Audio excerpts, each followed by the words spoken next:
Здравейте! В последният ми репортаж ви показах какво мислят за България испанците, живеещи у нас. Те казаха много хубави думи за нас и за страната ни. Но понеже не всичко е розово на този свят, днес те ще ни споделят тъмната страна. Какво не им харесва България и какво биха променили. Характерът ни, мисленето, здравеопазването, инфраструктурата. Нека по-добре те да ни разкажат в следващите минути. Има доста странни неща, но мисля, че вече свикна с тях. Все още не мога да свикна с лошата инфраструктура, с лошото състояние на тротуарите, улици и така нататък в България. Като цяло, но особено в София. Аз живея в София и за разлика от много от другите градове в България, в София инфраструктурата е много лоша. Беше много трудно да свикна да гледам надолу, като вървя по улицата, защото ако не гледаш надолу, гледаш така нагоре, като вървиш по улицата, много вероятно е да се спънеш и да паднеш. Lo que yo cambiaría de Bulgaria sería las carreteras, que se mejoraran las carreteras, que mejoraran las infraestructuras. Y la verdad que buena impresión de ellos, lo único que les falta es la expresividad de sentimientos, de sentirse cómodos hablando de cosas personales.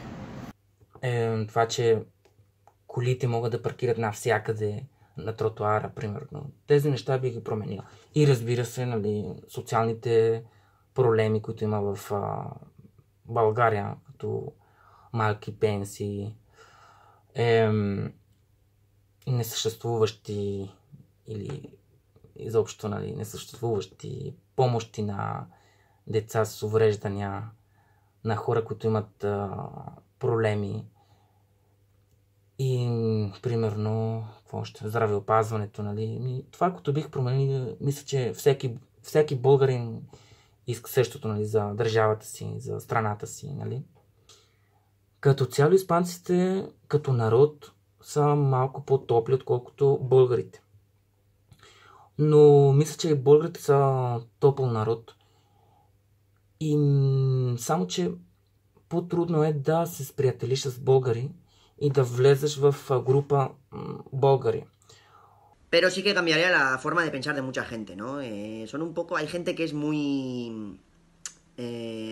closed-minded, se dice en inglés, ¿vale? Que es como la mente cerrada, ¿no? Gente joven que parece que tiene la mentalidad, perdón, de una persona mayor. Sí que cambiaría esto, ¿no? Ya te digo. Que no haya charcos, por favor, en invierno, ¿vale? Que te mojas. Y ya te digo, sí que cambiaría mucho la mentalidad, a veces puedo decir racista, xenófoba que hay en Bulgaria. Pero bueno, gracias a Dios no todo el mundo es igual. No sé si habrá alguna señora que esté en un puesto público trabajando que me esté escuchando esto, pero es que sois muy vagos, de verdad, Mira. Аз лично не съм имал проблеми с ксенофобия, но съм имал някакви неприятни ситуации. Не точно заради това, че съм чужденец, но заради това, че съм чужденец и че се оплаквам от нещо, като ми се случило в България. И някакви хора са ми казали, ако това не ти харесва, заминавай за Испания, какво толкова се оплакваш, тук е така, и такива неща. Но това по-скоро е свързано с простотията, отколкото с ксенофобията.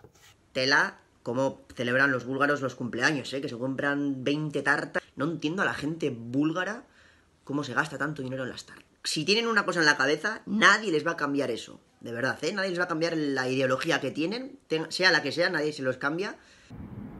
Lo más extraño de Bulgaria es cuando están hablando y te dicen que no con la cabeza para decirte que sí. Que utilicen tantas especias para cocinar. Porque a mí eso es algo que me sienta fatal al estómago. Y aquí la gente tiene un estómago que realmente me sorprende mucho. Así que supongo que más que las especias me parecen raros los estómagos búlgaros. Беше много трудно да свикна да гледам надолу. Ако не гледаш надолу, гледаш така нагоре, много вероятно е да се спънеш и да паднеш. Има доста странни неща, но мисля, че вече свикна с тях.